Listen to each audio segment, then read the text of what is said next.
Hi everyone, this is the Arvala app. Now when you do open it initially, it will connect and you can see at the top here it is going to run a complete diagnostics on the electric scooter. So have a look on top what happens. Everything is checked: front motors, rear motors, battery, controllers, display, temperature, any battery faults, brake faults and indicators. Now this app is compatible with the M10 Pro and the M11 by default. If you take a look at the initial interface, it is quite nice to look at. You can see the percentage of the battery and of course the power output beside that. If you change your gears, you can see on the left hand side it will go like gear 1, 2, 3, 4, 5. Voltage is displayed on the right. At the bottom of the app, you can see if you have your rear motor or your front motor on or off. It also has the current. I will actually bring you into a secret menu also in a minute. It also displays the temperature of the electric scooter. If you scroll to your left, I have done 44 kilometers so far total mileage. It also displays the duration the scooter has been on, which is only around 40 seconds now. It is a really nice app.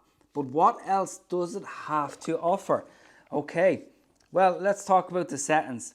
Initially, when you come into this menu, you will see wheel diameter 10, which is correct. System voltage 52, which is correct. Now, before we get into the secret menu, you will see here where the LED settings are. Now, on this electric scooter, it is a force that I have seen. You can display as many colors as you want. You can customize your colors, play with the brightness if you want. You can also choose the LED mode setting. But for example, if you see the colors on the end here, you can, if you just want your scooter lighting up yellow or white or green or blue, whatever you want, you just press that. But if you really want to get into really advanced settings and play around with this, you have so many modes to choose from. You can see here, there is literally a bunch of different variants that you can play around with. And the good thing about this is you can just customize the scooter to your own liking. It's such a exhaustive menu, but it is really nice to see, and that is one of the good things I love about this electric scooter. Now let's go back to the main menu for a second. Another thing about this is of course the battery. I already talked about this in the full review of this electric scooter, so feel free to have a look at that. It will be linked at the end of this video and also in the description. You can see here, this is the Smart BMS, a feature that is built into the M10 Pro like no other scooter within its class. You can see on top it has the voltage, current, it has the percentage, how many charges the electric scooter has, max voltage, minimum voltage, cell temperature, cell minimum temperature, rated capacity, which is 20 amp hours, and then you can see the actual voltage of each individual cell, which is really nice to see. Along with that, you can see the cell temperatures 0, 1, 2, 3, MOSFETs 0 to 1, and the BMS 0 to 1. I have not seen anything like this on any other electric scooter, and this is what we need. This is the top selling point of the Arvala electric scooter. But what else does the scooter have to offer? Let's go back into our settings menu. Click settings, advanced settings. Passcode is 2112. You are brought to this menu. If you have a look on top, you can see the speed limit. Now, if you live in a country where the speed limit is restricted, like some European countries, to 20, 25 kilometers an hour, 30 kilometers an hour, whatever the case is, you can easily change the max speed limit on this electric scooter. In my case, I have it at 100%. Motor pole, do not change this, keep it at the default 30. Of course, you can choose to have it on cruise control, automatic, manual. I don't like it at all, so I have it completely disabled. ABS, I don't like this on anything, particularly electric scooters, because it's too jerky, I find. So I do have that off. It's not needed because this electric scooter does of course have regenerative braking. It also has kickstart if you prefer to kickstart your electric scooter. You can also see system protect temperature. 120 is the default. Anti-theft mode is not available on this electric scooter, but in reality you do have NFC keys for this electric scooter. So in that case, it's not needed. Next part is the most important part, the cool part I guess you could say. It's the parameters. You have gears 1 through 5 on this electric scooter. If we clicked on assist 1, which is gear 1, again, you can change the speed limit to whatever you want. So if you want to change your values to, let's say, 10%, you can do so by just typing it in. In this case, the default is 20% for this parameter, which is just gear 1, assist 1. You also have the ABS level, which is the electronic braking level, which is on level 1.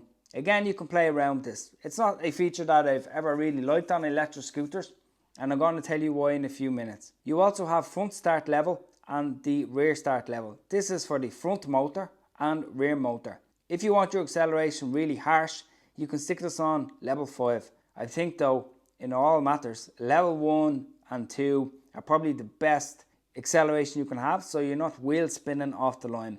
Below you have front motor current and rear current. Keep these as default. In this case, the assist is at 15 by default. Now if you go into gear 2, for example, speed limit has obviously increased to 40%. The electronic regenerative braking is at level 2. Front start level, rear start level, which again is your motors, which is the acceleration power. Torque, for example, is on level 2. Again, current as default at 20 each. Assist 3, 60%. Electronic regenerative braking is on 2. Again, front start level and rear start level is actually on 3 each. So the torque is getting a little bit higher. Currents, leave them as default. Assist 4. Now of course the speed limit here is at 80%.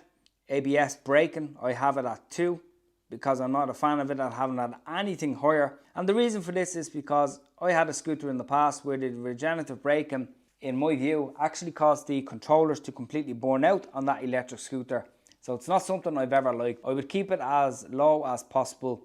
In my case, 2 or 1 would be actually the sweet spot. Now the front start level on assist 4, it's way too high at that level in my opinion. You don't want that much because you will just be wheel spinning and drain your battery.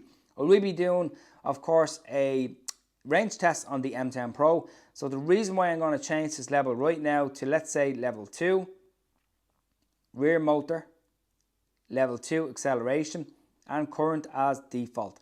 I'm going to be happy with that, and it's going to help, of course, increase the range on this electric scooter.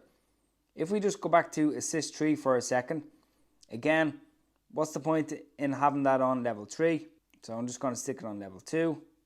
Level 2, exactly. I'm pretty happy with that. Now, if we go on to, let's just check that the ABS is correct on all of them. 1 is okay for assist 1. Now let's go on to gear 5. Now gear 5 is obviously as fast as possible. In my case, I got 58 kilometers an hour on this electric scooter. ABS is at level 1. Gear start level, and the reason why actually I have that on level 1 is because the higher the top speed, the harsher the regenerative braking can be. So I think having it at that level is kind of the sweet spot and the safe spot. Now in my case, I definitely need to change the acceleration on the front motor and on the rear motor. To be honest, I'm going to put this at level 2 to have the acceleration at that, because I want to extend the range as much as possible on the M10 Pro. So that is it. This is quite a detailed app, and again, I would highly recommend you check out the videos that I have done on this electric scooter so far. If you have enjoyed this video, please give it a like, subscribe, and I will talk to you in the next video.